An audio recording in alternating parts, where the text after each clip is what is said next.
about thermofluidic characterization of Stirling micro-regenerators. And then comments. Thank you, Emna. So, good evening, ladies and gentlemen.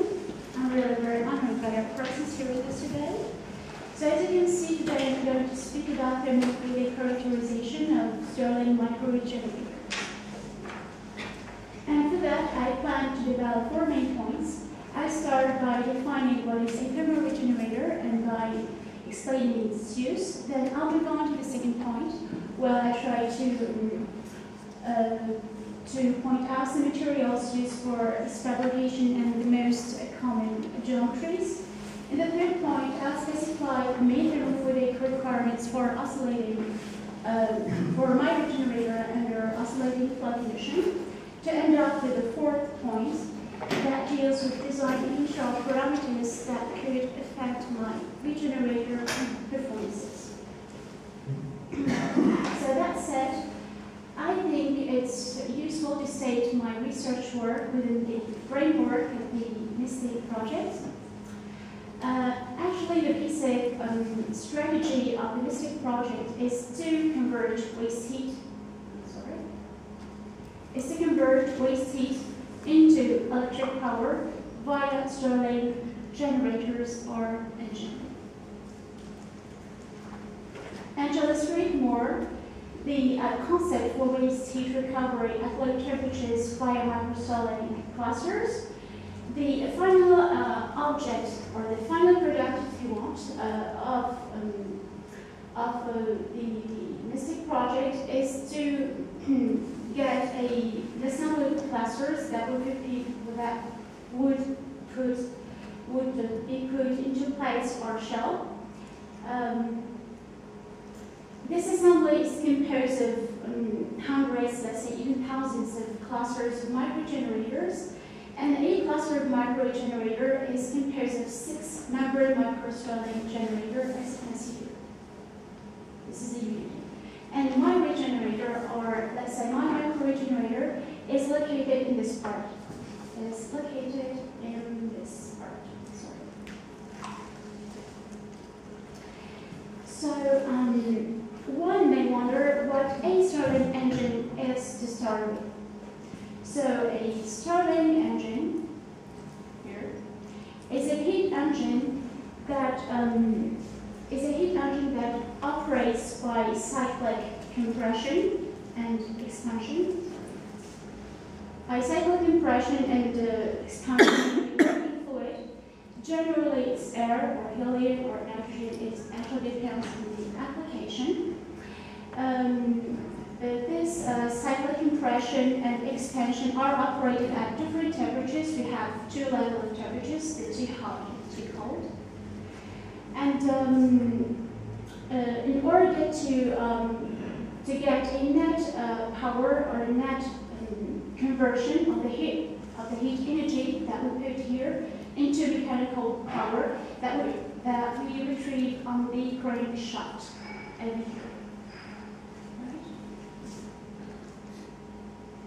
Here I'll define what is a thermoregenerator. So to put it shortly and simply, a thermoregenerator is a porous medium that stores, let's say, temporary heat for an oscillatory use in the cycle. It's mainly used for thermal storage since it alternatively stores and releases heat during the thermal cycle. It's identical to a thermal sponge, and also it's a heat barrier between the two heat sources. Let's say the hot source and the cold source, because we need to maintain a thermal gradient between the two parts of the engine. Here I'll try to name the most standard materials used for regenerators. Essentially, we use metals and ceramics. The metals are name stainless steel, nickel, aluminum, copper, etc. And for the ceramics, we use alumina and the ceramics building materials. Namely, we use the circular ceramic. The attributed geometries for regenerators are usually steel wool. It's not presented here because I don't have that in place. The wire springs, the metal foams, The metal foams over here, the packed spheres over here, and the metal belts over here. You have different materials as I've already mentioned. Here we have the aluminum, here silver, etc. Now I try to point out thermofluidic requirements of my regenerator under oscillating reversing flow. Because this is the routine my engine or my Stirling engine would be working under. So for fluidic requirements, we need to maintain a low pressure loss and to decrease the dead volume within my regenerator.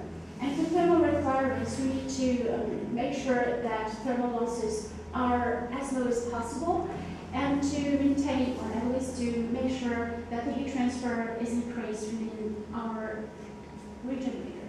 So to put it shortly and very simply, we need to have a high heat transfer and a low pressure loss among our regenerator. Here for the design control parameters as they affect directly the performances of my regenerator.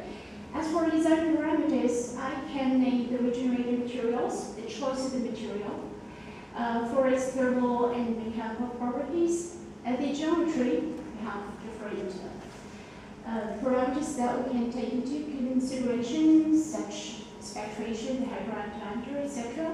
And the porosity, which means the void fraction within my porous medium. For the control parameters, we can use the operating frequency, or at least vary the operating frequency to enhance or to improve our regenerator performances. Also the piston stroke, that means the stroke volume in my regenerator, the mean working pressure in my system, and the working temperatures, it means the temperature span between the hot source and the cold source. So it's important to point that design control parameters both affect directly pressure loss and thermal losses within my regenerator. And explain, or at least it's proven that pressure losses affect directly the shaft output power. It means that if the pressure loss increases, my shaft output power that I could retrieve by the crank angle would be low, and if my thermal losses also increases, it causes my thermal efficiency to decrease dramatically. And that would be really very detrimental to my system performances. So to conclude, I would like to remind two main points. Actually, thermofluidic characterization of my micro-regenerator consists of evaluating the heat transfer between the porous medium, my matrix, and the working fluid, estimation of the thermal efficiency, and determining the pressure drop during the cycle among my porous medium in order to adopt the most appropriate configuration for my regenerator in order to maximize its thermofluidic performances. So that brings me to the end of my presentation. Thank you for your attention, and please look.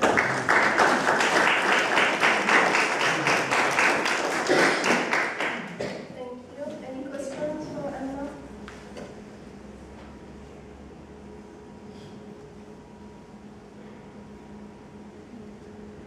Can you go back please to this slide number 7?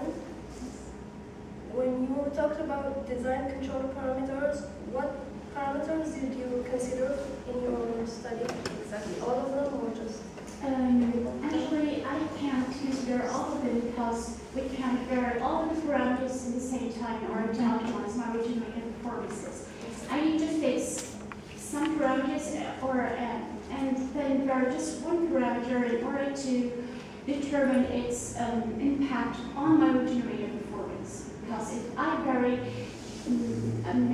let's say if I vary simultaneously the operating frequency and the piston stroke here, there will be a variation in my regenerator performances, but I won't know is it due to the operating frequency variation or in my piston stroke variation. So I need to really isolate the parameter I need to consider and to make my study by fixing the other parameters and the variance parameter. And when you talk talked about thermofluidic characterization of your micro-regenerator. What did you mean by thermofluidic characterization? I meant, as I already mentioned here, thermofluidic characterization is trying to find a trade-off between fluidic and thermal performances. Because actually what happens in the experimental work, or in the test bench, when I try to enhance thermal performances, that means to enhance the heat exchange between my porous medium and the working fluid, the pressure loss increases. They are proportional. If I enhance thermal exchanges, the pressure loss increases also. And actually I need to enhance the thermal transfer to lower the pressure drop, which is physically not realizable. So I have to find a trade-off between the two in order to make, let's say, a trade-off or the optimized configuration for my regenerator. And it's not very simple. Any other questions? I have one. I'd like to know, I'm going to ask a question about applications again. The findings, your findings, once you've reached, not the preliminary ones, but some more concrete final findings. In what type of industry could they be applied or implemented? They would be implemented in low energy consuming gadgets, because actually the production of the system is very, is not really big production, it's of the order of some watts. Just watts. It's really very little production. So it could be used for micro gadgets, like in mobiles, or just for really very, let's say, not energy consuming gadgets and products like I don't know, just small things, electronics or something like that. That they don't need much power to work.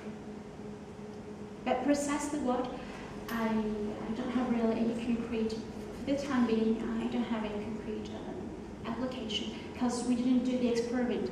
So we are suggesting that we get some watts by our application, and it would be, as I have already said, used in little gadgets, not big machines.